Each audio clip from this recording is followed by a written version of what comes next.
Luistro at si Delima ay napakapangit ng sinasabi. Kasi nga, Tony, bitin eh. Eh, siyempre, hihinga ako eh. Ako Siyempre, hihinga ka nagkong na. kasi tablado. Pwersado. Kaya pala. Ganon. Siyempre, nung sinabi ko, napakapangit, kinapos ako ng Hininga. hangin. Oh, hangin. Napakapangit. Huminga muna ako. Wala nang hangin yung katwiran, lungs tama. ko eh. Opo, Ay, tapos? napakapangit. Higa.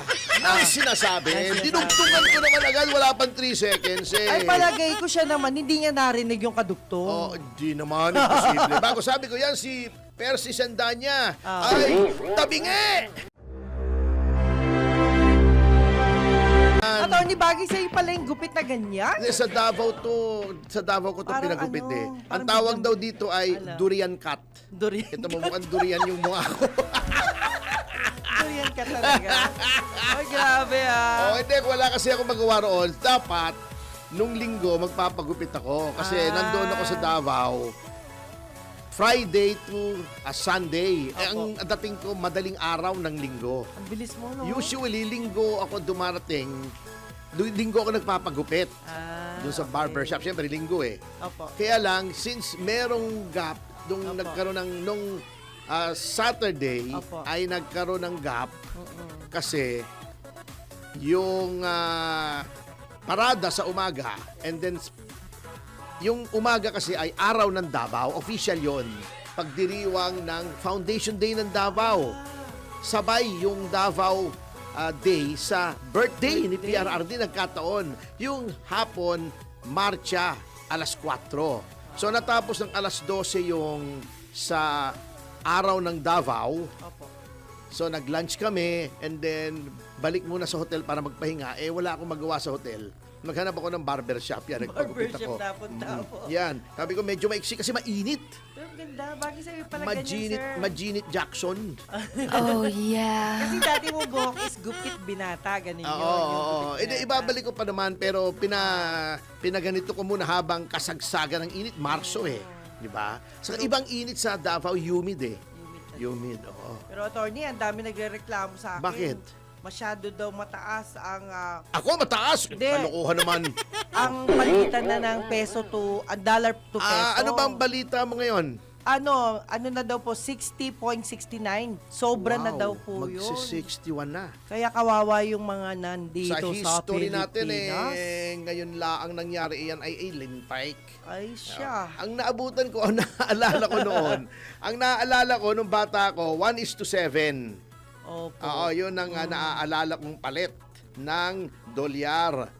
Bata pa Pero tayo ngayon nun. wala eh. And there was a time down na na 2:1 lang. $1, 2 pesos. Doblado, parang yen. Opo. Parang yen. Okay. Anyway, speaking of mga yen-yen na yan, ay teka, bago tayo magpatuloy, ay batiin muna natin ang ating kapatid sa industriya ng happy birthday! Uy. Si Benji Alejandro! Ay, happy ng birthday! Abante Radio. Opo. Yan, happy birthday kasamang Benji. Ayan. At siguro, ito talagang in-embrace na niya Opo. yung kanyang edad. Hindi na ito nagpapatina. Ako, at tawag dito patina of age. Oo, yan. Passion lang naman yan. Oo, Passion. but age is just a number daw naman. Yeah. Speaking of number, mga kasama, eto nagtataka ako dito sa ginagawa na naman nitong House Committee on Justice. By the way, unang-una nagtataka ako bakit nagalit tong si Percy Sandanya sa akin. Bakit nga ba? Ang sabi ko lang naman doon sa aking talumpati sa Davao, etong si Luistro at si Delima ay napakapangit ng sinasabi. Kasi nga, Tony, bitin eh. Eh, siyempre, hihinga ako eh. Ako Siyempre, hihinga ka nagkong na. kasi tablado. Pwersado. Kaya pala. Ganon. Siyempre, nung sinabi ko, napakapangit, kinapos ako ng Hininga. hangin. Oh, hangin. Napakapangit. Huminga muna ako.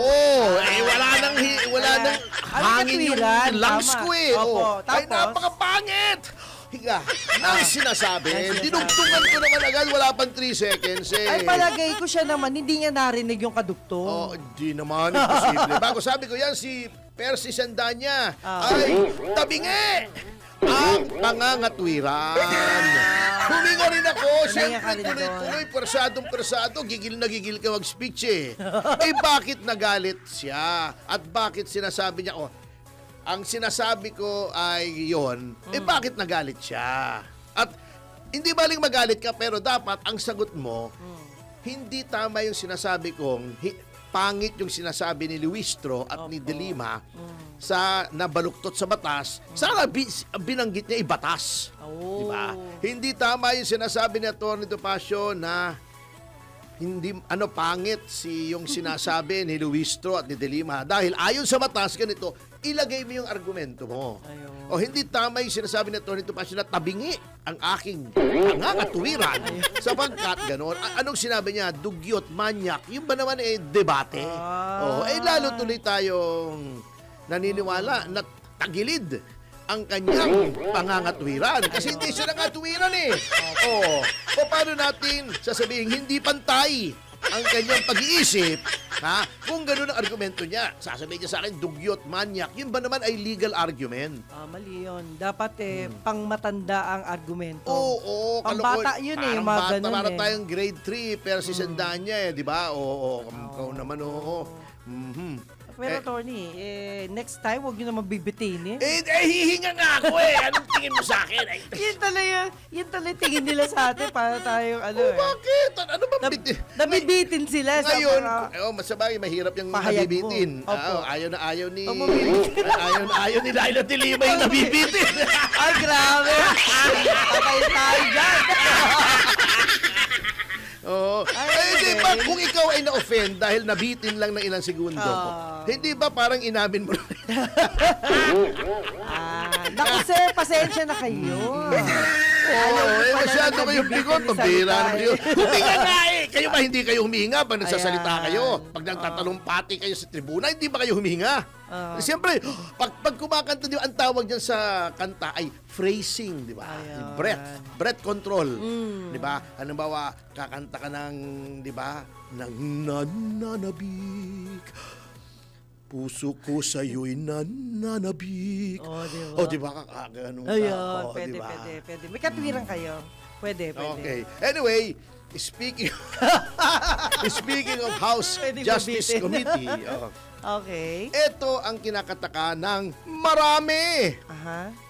Iniimbestigahan nila yung salin ni Vice President Sara Duterte. Ito yung summary naman eh. Opo. Ito ay, noong 2020, si VP Sara Duterte ay may salin na 44.8 million. Okay. Ito'y tumaas ng 58.2 million noong 2021.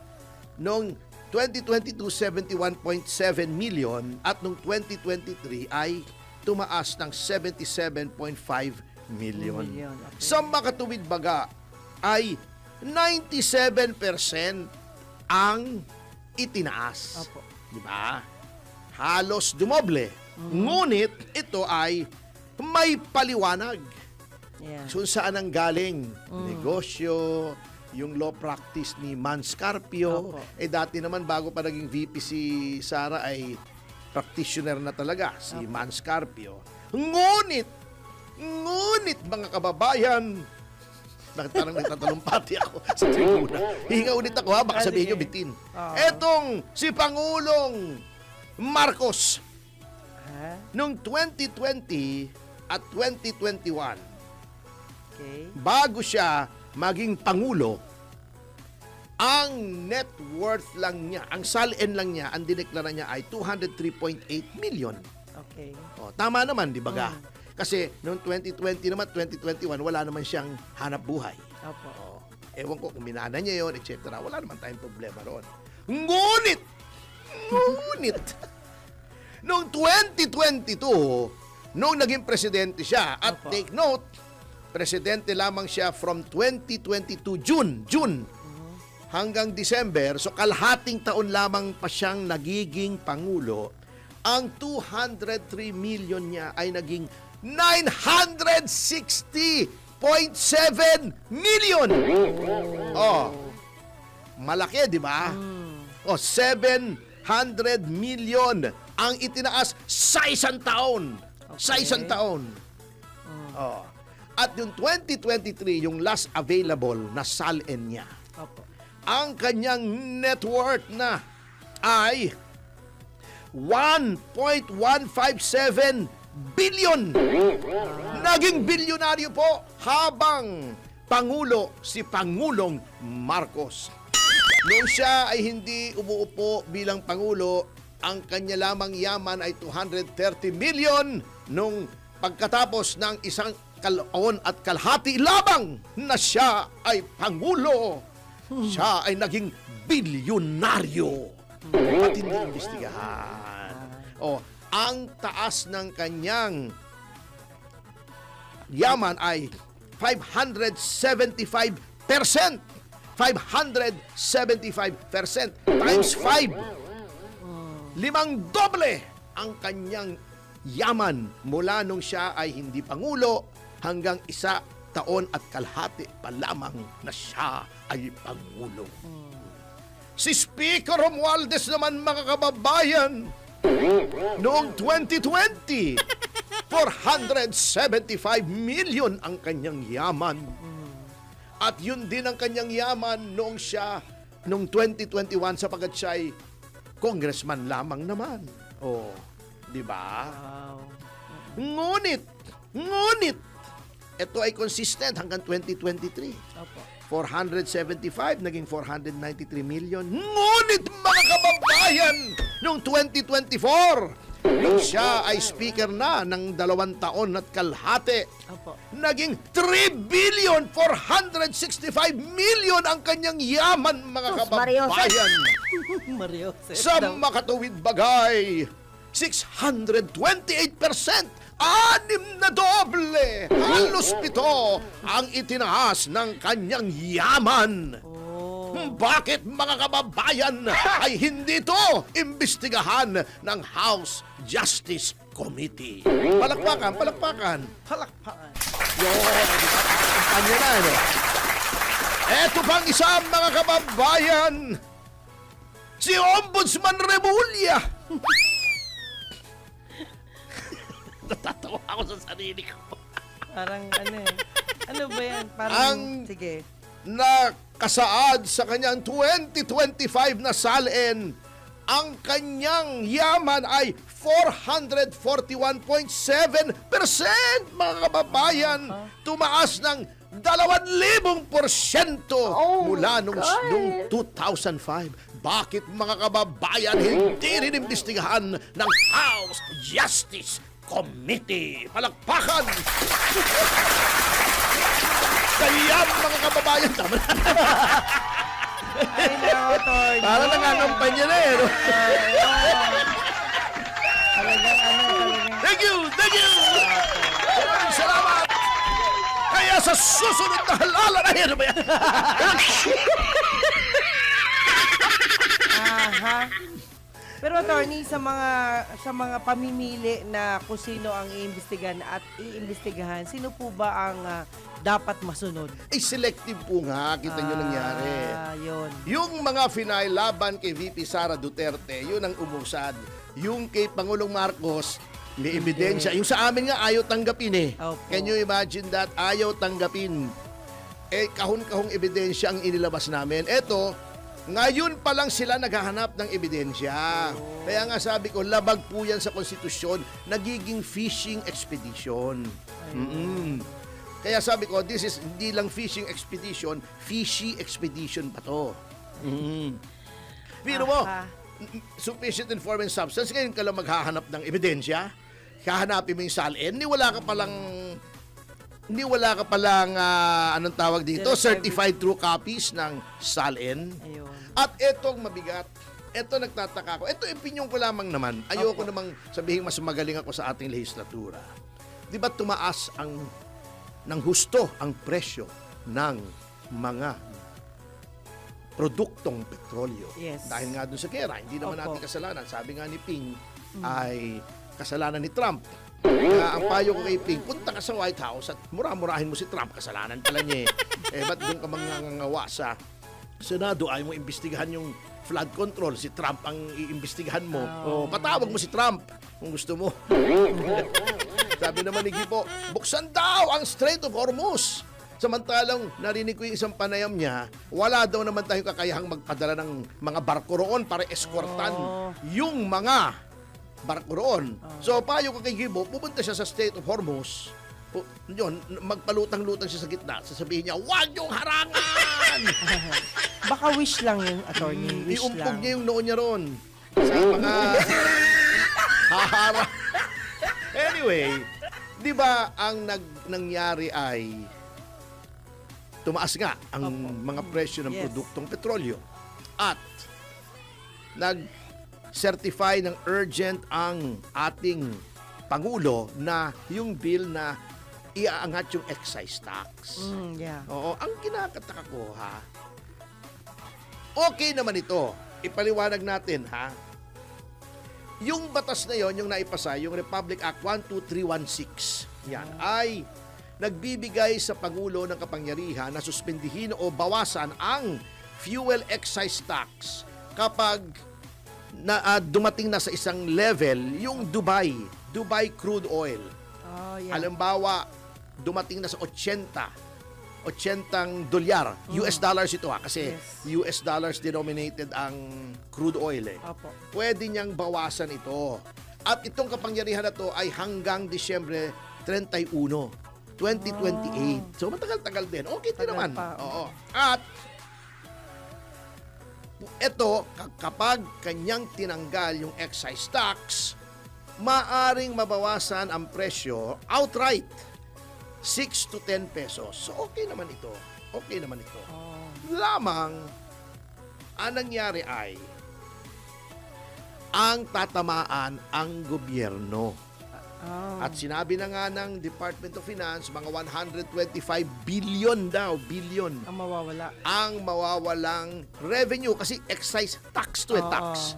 Pag hindi ka nakakolekta ng buwi, syempre yan ang income lamang ng gobyerno sa kinukuha ang income ng Liliit. gobyerno ay basically taxes eh. Opo. May ibang sources ng income ang gobyerno, yung rental ng government property, sale ng government assets, etc.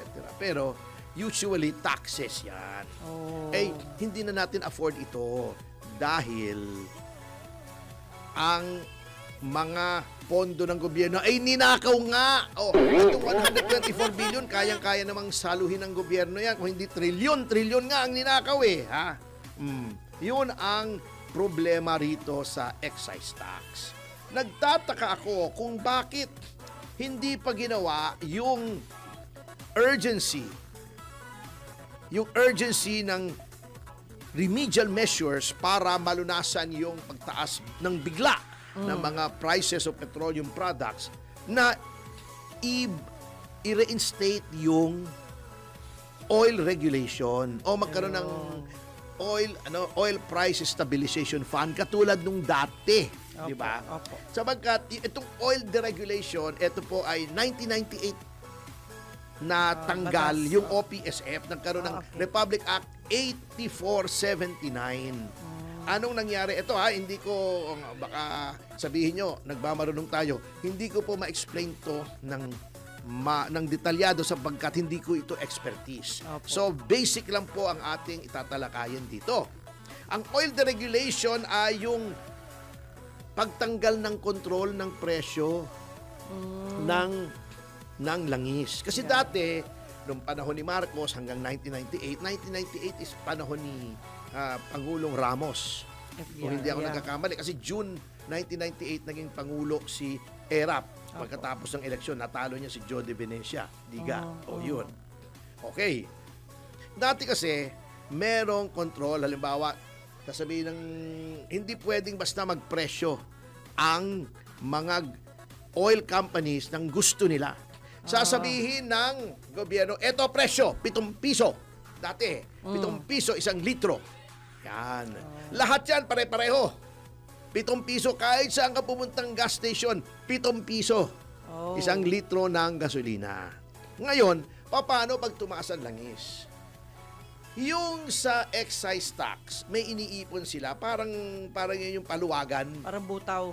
Oo. May butaw. Iipon ka, Yeah. halimbawa, a certain percentage ng tax nandoon sa Oil Price Stabilization Fund. Ayun. Halimbawa, sinabi ng gobyerno, 7 pesos lang ha. Sasabihin ng mga oil companies, Boss, hindi namin kaya ng 8 kasi tumaas ang krudo. Ayun. Anong 7 pesos? Kailangan ibenta namin ng 8 pesos, otherwise lugi kami. Ayun. Sabihin ng gobyerno, relax, pare ko. Meron dito. Yung diferensya ng 7 at 8, which is 1 peso, Pag-usapan. hindi pag-usapan. Ano po? Ibibigay namin sa inyo. Oh. Yan. 7 piso kolektahin mo sa mga consumers, piso kolektahin mo sa gobyerno, Oh. 8 pesos, everybody happy. Parang sinagot Hindi tumaas nila. yung presyo ng gas, di ba? Mm. Oh, dahil 7 piso pa rin, Opo. kahit tumaas ang presyo ng krudo. Uh-huh. Hindi nalugi yung mga kumpanya kasi binigyan sila ng piso ng gobyerno. Oh, Okay. Mas maganda pala yan. Maganda yun. Oo, ganun talaga. Hindi pa bigla-bigla no, kinabukasan, Bago na. 12 pesos ang taas. Nagkakagulo, maganda pala lahat yan. nagpapakarga, di ba? Oh. Kingkoy eh. Oh. Stable, kaya nga stabilization Opo, fund. opo. Tinanggal po yan ng 1998. Oh. At sinabi ng gobyerno basically sa mga kumpanya, bahala kayo sa buhay nyo kung anong presyo. Sinong apektado? Number 1, mga drivers and consumers. Yes, opo. Sapagkat pag nagsabi ang mga gasoline or oil companies, bukas, dagdagan natin ng 10 piso per liter, walang magagawa ang gobyerno. Hindi naman sumasabay yung pataas ng pamasahe. Oh, O yes. sinong nauupakan? Taong bayan. Taong bayan. Yan ang mabigat. Sino nakikinabang? Oil companies lamang. Hindi katulad dati, protektado ang kababayan, hindi lugi ang oil companies. Okay. Everybody happy Everybody dati. happy. Ngayon, ano nangyari? Kung kukunin mo pa sa excise tax para bumaba ang presyo, Opo. walang epekto. Tiba-tiba pa rin ang mga oil companies. Oh.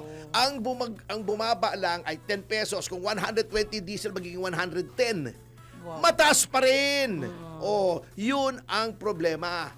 Ang nakinabang oil companies, ang nawalan ng income gobyerno, kapag nabawasan ang pera ng gobyerno, sino magsasuffer? Taong bayan. Taong pa bayan, rin. babawasan ng health services, babawasan ng patrol ng pulis, etc., etc. Yan ang ginawang kakengkuyan ng gobyerno. Sa halip na everybody happy, ang oil companies lang ang happy, government not happy, people not happy. Not happy. Yon. Kamoting ka.